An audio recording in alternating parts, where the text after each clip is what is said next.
দুটি রাজনৈতিক দলের দলীয় প্রতীক হিসেবে দাবির মাধ্যমে নির্বাচনী প্রতীক হিসেবে জাতীয় প্রতীক শাপলাকে ব্যবহার না করার বিষয়ে নীতিগত সিদ্ধান্ত নিয়েছে নির্বাচন কমিশন। 9 জুলাই বুধবার নির্বাচন কমিশনার আব্দুর রহমান এল মাসুদ এ কথা বলেন। দর্শক, এসব নিয়ে এখনকার টিভিএস নিউজ আপডেটস, সাথে আছে আমি রঞ্জু ইফতেখার। দলীয় প্রতীক হিসেবে কেতলির পরিবর্তে শাপলা দাবি করেছে নাগরিক ঐক্য। দলীয় প্রতীক হিসেবে শাপলা চেয়ে নিবন্ধনের সময় আবেদন করেছে নতুন রাজনৈতিক দল জাতীয় নাগরিক পার্টি এনসিপিও। তবে শাপলাকে নির্বাচন পরিচালনা বিধিমালার তফসিলভুক্ত না করার বিষয়ে নীতিগত সিদ্ধান্ত নিয়েছে ইসি।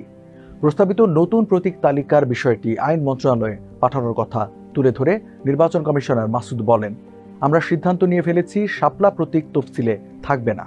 জাতীয় প্রতীকের কারণেই মূলত এই সিদ্ধান্ত। শাপলা জাতীয় প্রতীক হওয়ায় কোনো রাজনৈতিক দলের জন্য নির্বাচনী প্রতীক হিসেবে তা বরাদ্দ নিয়ে বিতর্কের মধ্যে এই সিদ্ধান্ত নিল নির্বাচন কমিশন।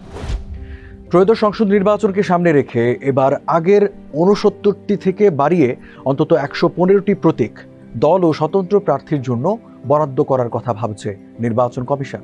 দর্শক, এই ছিল এখনকার টিভিএস নিউজ আপডেটস। আর সংবাদের বিশ্লেষণ জানতে টিভিএস এর সাথেই থাকুন।